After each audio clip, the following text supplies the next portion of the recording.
오늘의 주요 뉴스입니다. 제41회 전국 장애인 체육대회가 20일부터 구미에서 열립니다. 각 시도를 대표해 5,500여 명의 선수들이 참가합니다. 학대 피해 아동을 위한 쉼터가 7곳군에 들어설 예정입니다. 7곳군 의회는 관련법을 개정하고 쉼터 개설을 지원할 계획입니다. 19일 경북 지역 코로나19 신규 확진자는 42명입니다. 영주에선 중학교에서 18명이 집단 감염되는 등 20명의 확진자가 나왔습니다.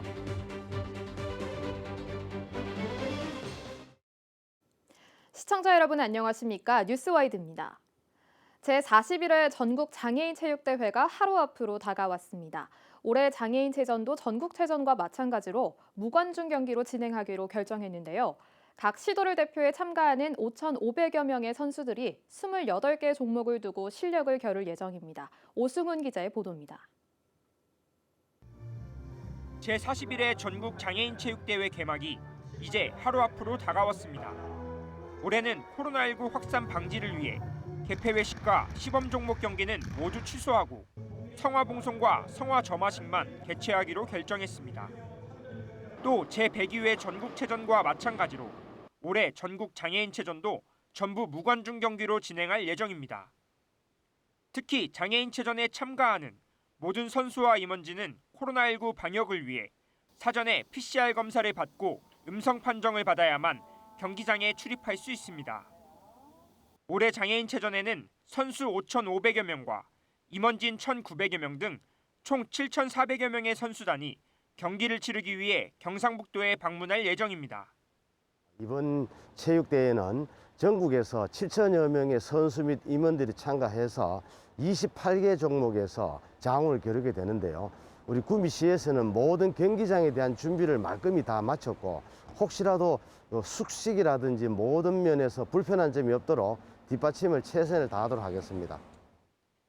총 28개 종목을 두고 선수부와 동호인부로 나눠 대회가 치러질 예정인데 주 개최지인 구미에서는 파크골프와 볼링, 사이클과 육상 등 8개 종목의 경기가 열립니다. 제41회 전국 장애인 체육대회는 오는 20일부터 25일까지 총 6일간 경상북도 일대 33개 경기장에서 진행될 예정입니다.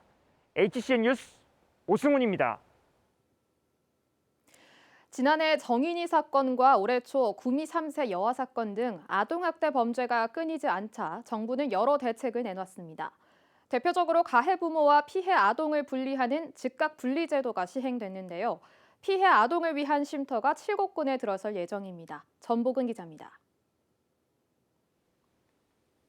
지난 2019년까지 5년간 아동학대 사건은 3배 가까이 증가했습니다. 2015년 11,000여 건에서 2019년엔 3만 건이 넘는 학대 사례가 신고된 겁니다. 정인이 사건과 구미 3세 여아 사건 등 아동학대가 사회적 문제로 떠오르자 올해 3월 정부는 더 큰 피해가 발생하기 전에 가해자와 피해 아동을 분리하는 제도를 내놨습니다. 이를 위해 올 연말까지 피해 아동들이 쉴 곳을 100곳으로 늘리겠다는 구체적인 방안도 제시했습니다. 이 학대 피해 아동 쉼터 조성 사업에 경북에선 3곳이 신청했고 7곳군만 선정됐습니다. 지금 현재 보건복지부로부터 저희가 10월 선정된 결과를 통보를 받았습니다. 그래서 내년 한 6개월 기간의 준비 과정을 거쳐서 7월쯤 개관을 목표로 지금 준비 중에 있습니다. 7곳군 의회도 19일 임시회를 열고 학대 피해 아동 쉼터 설치를 위한 관련법 개정에 나섰습니다. 개정안은 아동학대 실태 조사를 구체화하고 학대 피해 아동 쉼터 설치와 운영에 관한 내용을 담고 있습니다. 기존의 조례에 또 종합적이고 또 체계적인 아동학대 대응 체계를 반영하여 또 아동학대를 예방하고 또 아동보호 체계를 강화하기 위하여 이 조례를 개정하게 되었습니다. 이와 함께 정부는 6살 미만 영유아에 대한 가정 방문을 확대해 아동학대를 조기에 찾아내는 등 대응 체계를 보완해 나갈 예정입니다. HCN 뉴스 전복은입니다. 19일 0시 기준 경북 지역 코로나19 신규 확진자는 42명입니다. 영주에서는 중학교에서 18명이 집단 감염되는 등 20명의 확진자가 나왔습니다. 해당 학교는 모든 수업을 원격으로 전환했습니다. 구미와 경산에서는 확진자 접촉 등으로 각 6명이 양성 판정을 받았고 칠곡에서는 5명이 확진됐습니다. 이 밖에 포항 2명, 김천과 경주, 영천 각 1명 등 9개 시군에서 42명의 확진자가 발생했습니다. 김천시는 현행 사회적 거리두기 3단계를 오는 31일까지 연장 시행합니다. 사적 모임은 미접종자만 모이는 경우 최대 4인으로 제한되며 접종 완료자를 포함하는 경우 10인까지 모일 수 있습니다. 이 밖에 식당과 카페 영업시간 제한은 밤 10시에서 12시까지로 완화되며 결혼식장은 식사 여부 관계없이 미접종자 49명에 접종 완료자 201명을 포함해 210명까지 가능합니다. 상주시가 본격적인 곶감 작업철을 맞아 코로나19 방역에 집중합니다. 시는 다음 달 15일까지를 코로나19 대응 곶감 농가 방역 점검 기간으로 정하고 전담 점검반 등을 통해 곶감 농가에 대한 지도 점검에 나섭니다. 작업자와 방문자 명부 작성, 마스크 착용 등 방역 수칙 준수 여부를 확인하고 작업자들은 모두 코로나19 진단 검사를 받은 뒤 작업에 투입하도록 안내하고 있습니다. 대구 경북 16세와 17세 청소년 백신 접종 사전 예약률이 전국 평균을 밑돌았습니다. 대구의 고등학교 1, 2학년 나이 청소년의 백신 예약률은 41.2%로 전국 최저 수준입니다. 경북도 52%로 전국 평균 55.5%에 못 미쳤습니다.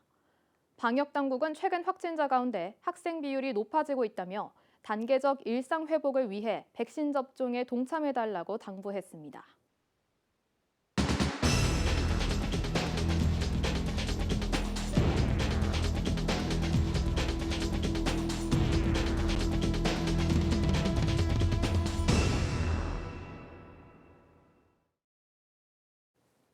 가을철을 맞아 이른바 인생사진을 찍기 위해 상주 곶감공원을 찾는 발길이 늘고 있습니다. 호랑이보다 더 무서운 곶감 동화를 배경으로 한 연진의 집에는 곶감 작업 시기를 맞아 감타래를 집 처마 밑에 매달았고 공원 둘레길을 따라 조성된 산책로도 가을 정취를 가득 담아 인기입니다. 이와 함께 공원 내 감락원에서는 동화 속 장면을 배경으로 한 다양한 체험 활동을 즐길 수 있습니다. K리그2 우승을 조기에 확정지은 김천 상무가 우승 기념 특별 유니폼 패키지를 판매합니다. 오는 20일 오후 1시부터 김천 상무 공식 홈페이지 쇼핑몰을 통해 판매가 시작되며 우승 패치와 등번호, 이름 마킹 전사 프린팅은 무료로 제공됩니다. 우승 기념 유니폼은 23일 전남점 홈경기에서 30벌 한정으로 현장 판매도 진행하는데 이름과 배번 마킹은 불가하다고 안내했습니다. 칠곡구는 지난 15일 칠곡 상공회의소에서 신규 창업자들을 위한 협업 세미나를 개최했습니다. 이날 행사는 중장년 기술 창업센터의 지원을 받아 사업체를 운영 중인 주민과 창업을 희망하는 주민 간 교류를 위해 마련됐습니다. 또 경영 역량 강화를 위한 특강이 진행됐고 창업자들은 서로 시제품을 소개하고 협업 방안을 논의하는 시간도 가졌습니다. 구미시가 19일 올해의 책 전국 독후감 공모전의 수상작을 발표했습니다. 이번 독후감 공모전은 일반부와 중고등부, 초등부로 나누어 진행됐으며 각 부분별 대상 수상자로는 일반부의 김용창 씨, 중고등부의 구미 송정여 중 이서빈 학생, 초등부의 구미 고아초 신현서 학생이 선정됐습니다. 수상자에게는 구미 시장상과 함께 소정의 상금이 수여되며 대상 수상 작품은 구미 시립중앙도서관 홈페이지를 통해 게재될 예정입니다. 구미시가 지난 17일 외부 전문가 16명으로 구성된 정책연구위원회 최종 보고회를 개최했습니다. 이날 보고회에서는 시청 광장의 친환경적 활용 방안과 구미시의 인구정책 수립을 위한 빅데이터 분석을 향후 정책 과제로 제시했습니다. 구미시는 이와 같은 결과를 토대로 관계부서의 의견을 모아 정책 추진 여부를 결정할 예정입니다. 구미시설공단이 19일 전국 장애인 체육대회 기간 중 장애인 콜택시 연장 운행에 나섭니다. 구미시설공단은 장애인 콜택시를 오전 7시부터 오후 9시까지 운행하고 주말에는 평소보다 많은 차량을 투입할 예정입니다. 이용 희망자는 구미시설공단 이동지원센터의 이용자로 등록해야 하며 타 지역 방문객도 사전 등록이 가능합니다. 오는 21일부터 어린이 보호구역 내 주정차가 전면 금지됩니다. 지난해 10월 개정된 도로교통법에 따라 어린이 보호구역 전체가 주정차 금지 장소로 지정돼 황색 실선 여부와 상관없이 어린이 보호구역 내에서의 주정차 행위는 모두 단속 대상이 됩니다. 과태료는 승용차 기준 12만 원으로 일반 도로 과태료의 3배에 달합니다. 다만 경찰은 지자체와 학교 등과 협의해 원거리 통학 등 차량을 이용해 등교하는 학생들의 승하차를 위한 장소는 제한적으로 주정차 허용 구간으로 지정할 방침입니다. 앞으로 고속도로 통행료 상습 체납 차량에 대한 행정 처리 절차가 강화됩니다. 한국도로공사 대구 경북본부에 따르면 통행료 상습 체납 차량이 늘어남에 따라 체납 방지와 통행료 징수를 위해 행정 처리 절차를 강화하기로 했습니다. 미납이 발생할 경우 전자고지와 독촉장 등을 발송하고 이후에도 납부하지 않을 경우 차량 압류나 통행료의 10배에 해당하는 부가 통행료를 부과할 방침입니다. 이와 함께 예금 압류와 형사 고발 등 행정 처리도 함께 진행한다는 계획입니다. 지난 7월 1일부터 주 52시간제가 적용된 50인 미만 사업장이 대부분 어려움을 호소하는 것으로 조사됐습니다.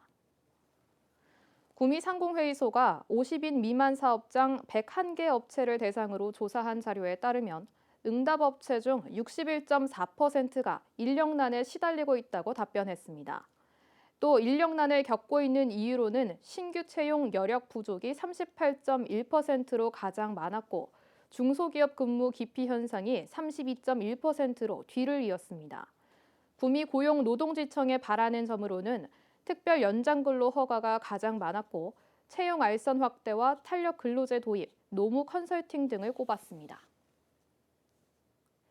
경상북도의 9월 수출액이 올해 최고치를 기록했습니다. 9월 수출액은 38.3억 달러로 지난해 9월보다 14.9% 증가했습니다. 이상으로 뉴스와이드를 마칩니다.